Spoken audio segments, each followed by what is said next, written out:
We're very lucky to have with us live in the studios this morning Dr. Debra Durham. Dr. Debra Durham is a senior research scientist with the Physicians Committee for Responsible Medicine. As a primatologist and ethologist, much of her current research involves understanding how trauma has affected chimpanzees who have survived captivity in laboratories.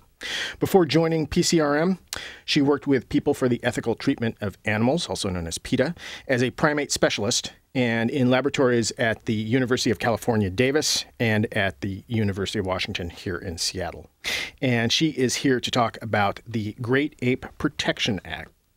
So start out and briefly just tell us a little bit about PCRM. Physicians Committee for Responsible Medicine is a nonprofit organization, and we're based in Washington, D.C., and we are dedicated to promoting higher standards of ethics and efficacy in research. So very recently, just this month, Washington State Senator Maria Cantwell co-sponsored in the Senate the Great Ape Protection Act. Can you tell us about that? I definitely can. The Great Ape Protection Act is a piece of legislation that would affect great apes, which are chimpanzees, orangutans, and gorillas, along with the bonobo, which is a particular kind of chimpanzee. And it would affect the research that is done on them. So it would phase out invasive experiments on chimpanzees in the United States. And it would also achieve a couple of other things. It would require the federal government to release the chimpanzees who it owns to sanctuaries permanently. And it would also prevent the breeding of chimpanzees for the purposes of research. There's already been a moratorium on breeding of chimpanzees for research. It's been in place for 12 or 13 years, and it would just take that moratorium and codify it so that it was part of the law. So how do you define invasive experiments? So invasive experiments are actually defined in the law itself, and this would be any experiments that caused death, bodily injury, pain, distress, fear, injury, or trauma. So, for example, it wouldn't be permitted to perform an experimental surgery on a chimpanzee or to infect the chimpanzee with a disease. So give us a bigger picture in terms of the numbers of chimpanzees we're talking about. Maybe start out, like, how many chimpanzees are there worldwide? So if we're including wild chimpanzees, we probably have a couple 100,000 maybe in the wild. It depends on who you ask and how those estimates are drawn. But these are an endangered species. As you know, chimpanzees are from Africa, and they occur in both Eastern and Western Africa. But they're endangered throughout their natural habitat because of habitat loss and degradation, as well as some pressure from hunting. The Great Ape Protection Act wouldn't affect wild chimpanzees. This is legislation that's very specific to chimpanzees who are in captivity in the United States, and furthermore, those who are used in experiments. And there are about 1,000 chimpanzees who are held captive in laboratories in the United States right now. Go into that further. What labs are working with them? For instance, we have a couple of large local labs that work with monkeys. Are they using these chimps? No, they are not. There is no laboratory in Washington State that's experimenting on chimpanzees that would be affected by this legislation. The Chimpanzee Human Communication Institute at Central Washington University does non-invasive sign language work with chimpanzees, and they would not be affected because it's not invasive experimentation.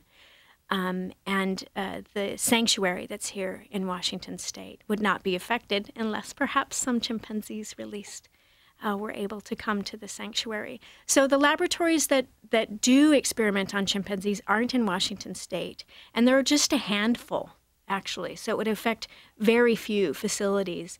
For example, Southwest National Primate Research Center in Texas uses chimpanzees in experiments, as does Yerkes National Primate Research Center in Atlanta.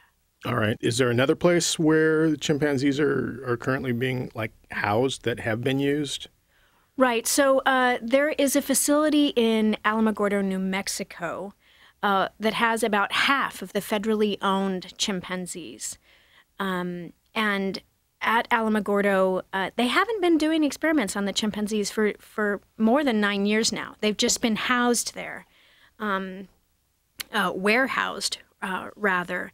And there's a very controversial proposed move underway that would take these animals who have not been used in experiments for almost a decade and move them from New Mexico to the Southwest National Primate Research Center in San Antonio, Texas. And this has been a very controversial proposal because the animals haven't been used in experiments. The federal government has had no use for them for nearly a decade.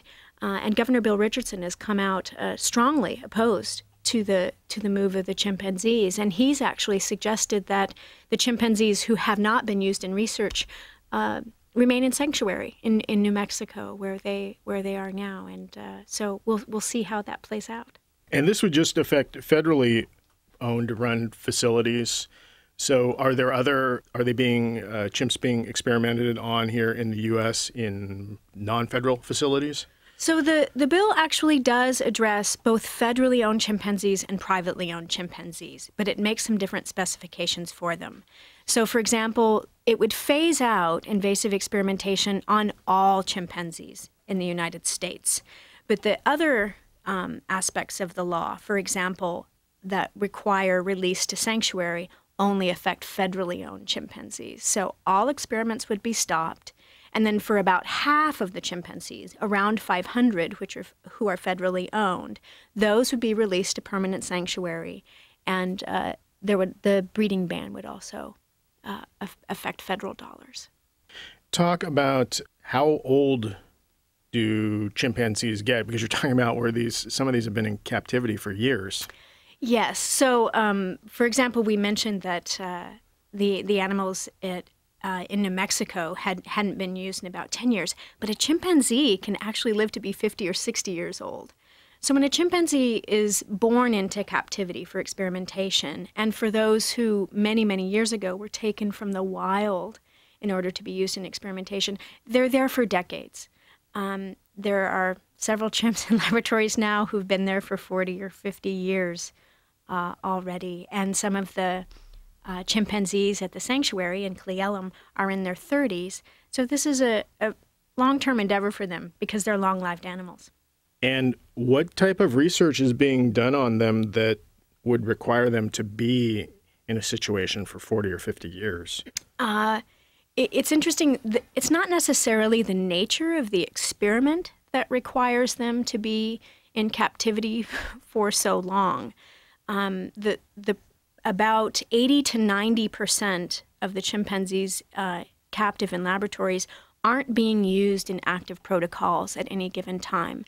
They're being warehoused on the chance that they will in the future be used for another experiment. They've been used for experiments in the past. Oftentimes grants for research are 3 or 5 years. That stops, and then they're on to the next protocol if they need to be used. So it's that they're subjected to repeated experimentation over their lifetimes. And sometimes they're given diseases infected with pathogens that last their lifetime, that sort of carry on with them once they're positive for the diseases. And so, for example, they might be infected with hepatitis, and then they're subjected to liver biopsies over a period of years or decades. There's some evidence that chimpanzees in these experiments have undergone 100 or even 200 liver biopsies in their lifetimes. And maybe expand a bit on the known research experiments that have taken place with chimps here in the U.S. I know HIV has been a big one. HIV has been a big one. So, this sort of started 50 years ago or more with the space race, where chimpanzees were brought to the United States for use in space research at the time that the space program was expanding very rapidly. And some of the historical pictures that people might see if they did a search on the internet are of chimpanzees like Ham, who was used in spaceflight testing. And so these were animals, because it was so long ago, before the Endangered Species Act, for example, that they people actually went to Africa and took animals out of the wild for these purposes. And then that evolved because, of course, we stopped doing most of that research on chimpanzees rather quickly, particularly once we got into space. And some of the space chimpanzees are still living, and Air Force chimpanzees are still alive and living in sanctuary now, which is hard to believe after so many decades. But then it sort of changed into disease research, as you mentioned. Chimpanzees were used in HIV research, as you mentioned, and yet it turns out that that hasn't turned out to be very effective research or very illuminating research. Chimpanzees are natural hosts for a couple of different strains of SIV, simian immunodeficiency virus, and they don't have the same disease progression as people when they're given SIV or HIV or combination viruses like SHIV. And so they had been tested on for about 25 years. It's been abandoned elsewhere in the world, and we still don't have an effective vaccine for HIV. The chimpanzee is not an effective model. And so that's been a major issue. And of course, we know that the federal government and even private sources have moved away from chimpanzee research everywhere else in the world: Netherlands, Japan, UK, New Zealand, Sweden, Austria. All of these countries have just stopped, period, end of sentence. Science continues to progress in those countries, obviously. None of them have fallen off the scientific map. And we're just left kind of hanging on to these chimpanzees, 80 to 90% of which aren't being used on protocol at any given time. So I would imagine that money plays a big factor in this. What does it cost to experiment on a chimpanzee? Well, the cost of experiments really depend on what's being done. Something that we can look at that's kind of a constant is how much it costs to maintain a chimpanzee in captivity, because research protocols are going to vary considerably from place to place depending on what is actually being done. But it can cost up to $60 a day simply to maintain a chimpanzee in captivity, just to have him or her there, not involving any experimental procedures. So one of the primary reasons for looking at the Great Ape Protection Act is to look at the cost savings. So for example, if 80 to 90% are being warehoused, and we're looking at a cost of $60 a day, over the lifetime of a chimpanzee who can live for 50 or 60 years, you can imagine that can really add up.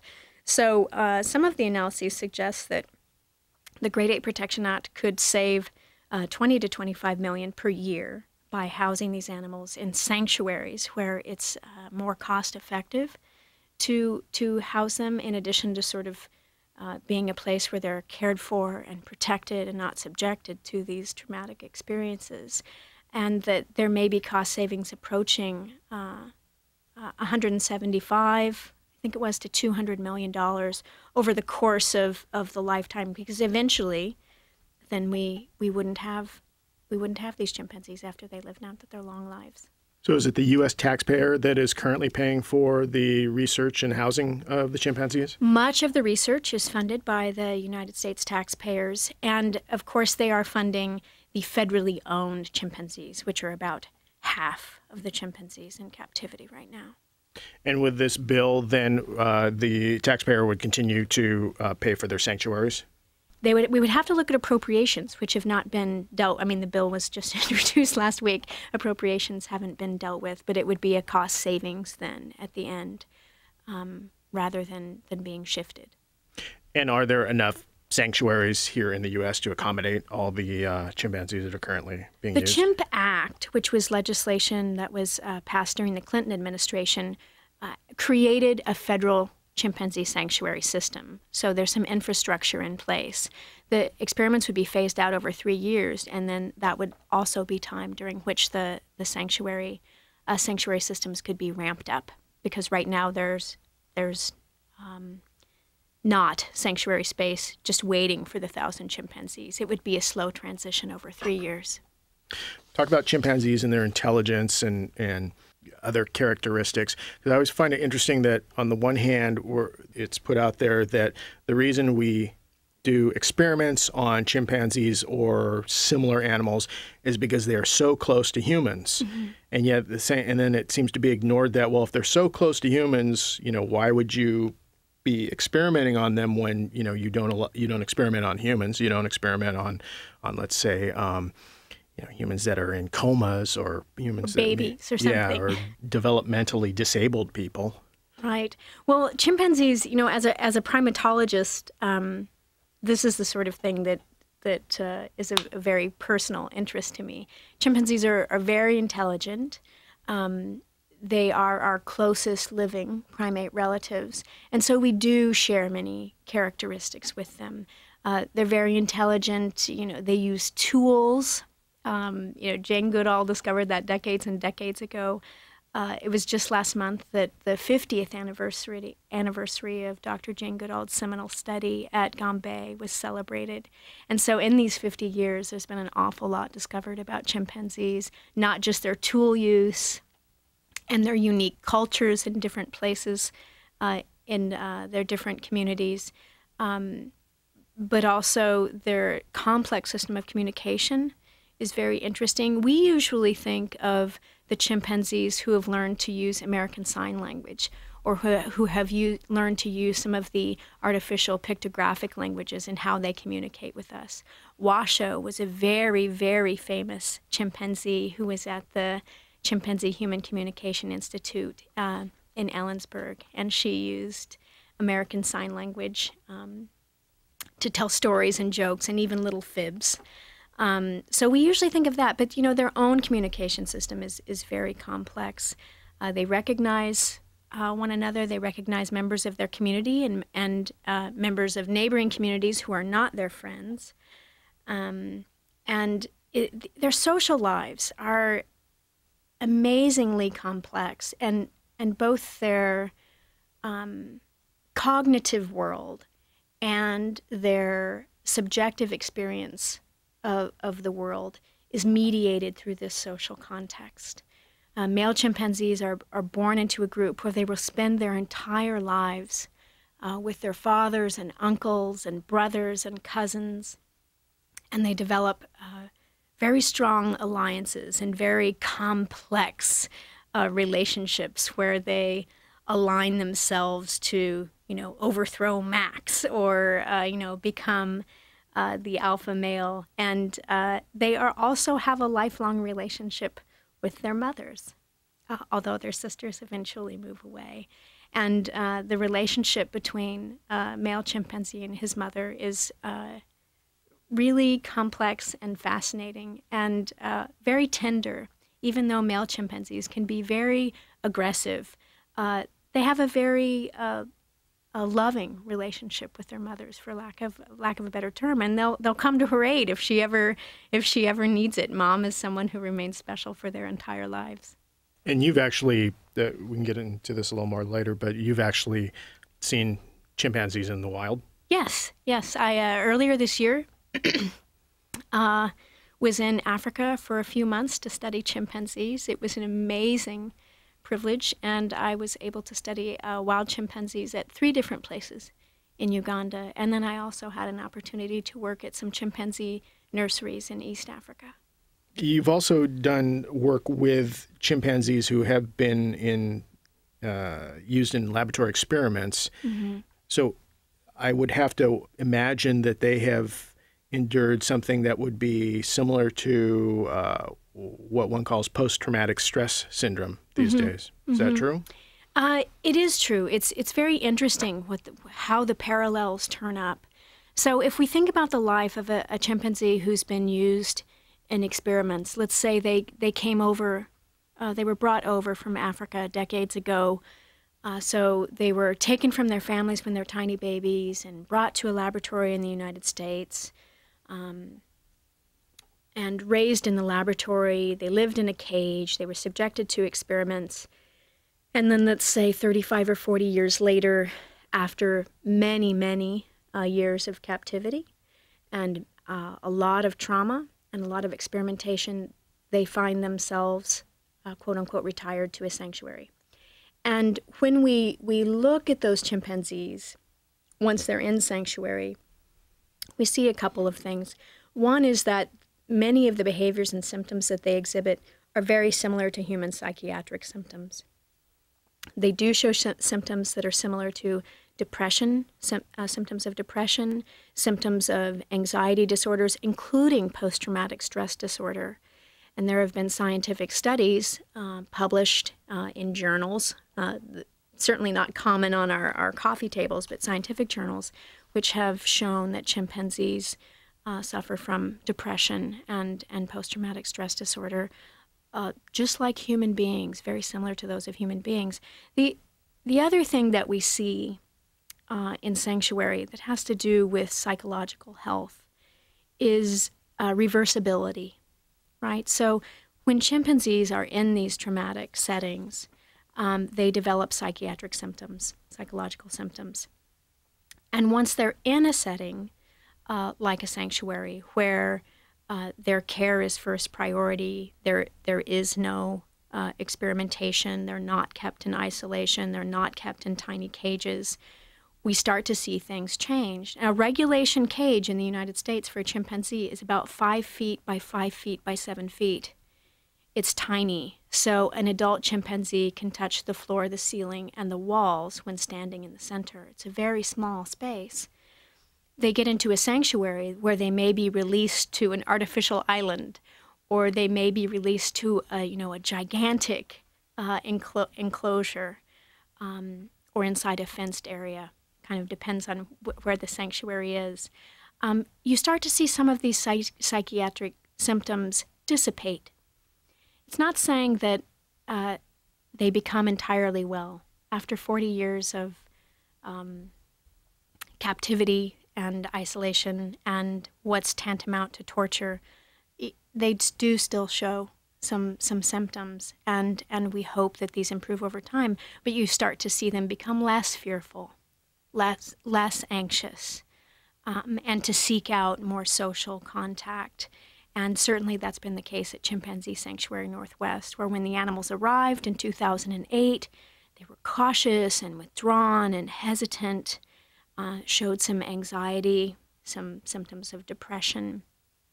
And as they've come to trust the caregivers there and learn more about the environment and realize that they're safe, they regain their agency and they start to show some improvement. And it's really, really a happy story. So in addition to saving money, which is one of the things we talked about earlier, we'd actually be offering these chimpanzees an opportunity for recovery and some dignity after a very long period of living in desperate conditions.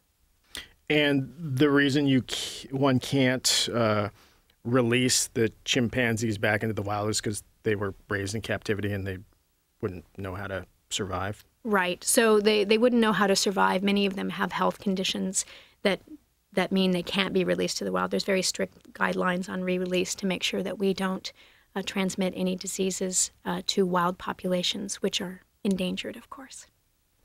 And one of the things I have discovered, not with chimpanzees, but don't the labs that work with them, don't they have to maintain or monitor the psychological well-being of animals? Isn't that like integrated into the law or something? Right. So the Animal Welfare Act does contain a provision that addresses the psychological well-being of non-human primates per se, no other kind of animal. However, what the law requires is actually that each site have a plan for psychological well-being. It doesn't actually require that the animals be psychologically well.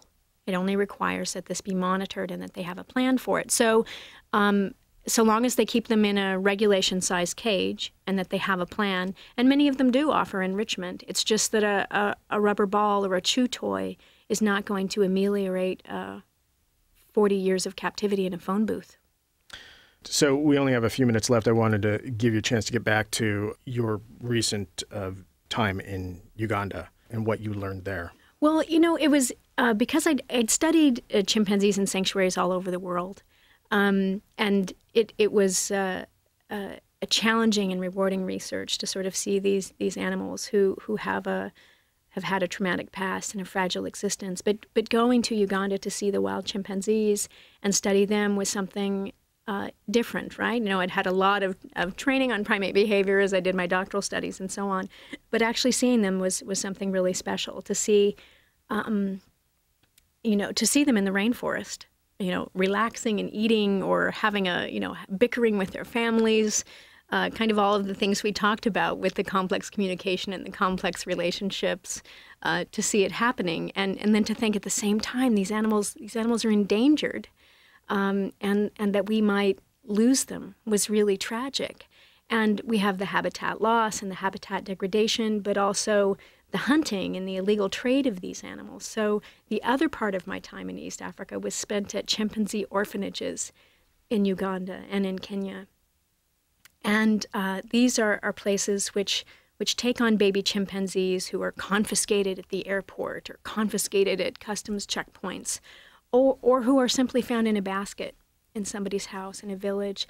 The animals, their families have almost certainly been murdered, and the babies are taken for this and perhaps eaten. And the babies are taken for illegal trade as pets and for zoos and things like that. And these babies find their way to sanctuary. And those in Africa, if they're found soon enough, actually have a hope of being rehabilitated and re-released to the wild. So I worked with the babies who were being rehabilitated. It's everything from providing them with basic nutritional support, making sure they have a nutritious diet, to sort of getting them out to the forest so that they can practice being chimpanzees. And it was a beautiful and rewarding experience. And I made great friends, both people at the sanctuaries and chimpanzee friends. It was a fabulous experience that changed my life. We are talking with Dr. Debra Durham. She is a primatologist with the Physicians Committee for Responsible Medicine. And how can people find out more about PCRM and specifically about the Great Ape Protection Act? Well, I urge everyone to find out more about the Great Ape Protection Act, and specifically to reach out to their representatives and senators. You can find out how to do that and find out more about the act at our website, pcm.org/GAPA. With that, we are unfortunately out of time. So I want to thank you very much for coming and spending time with us this morning. Absolutely, Mike. My pleasure.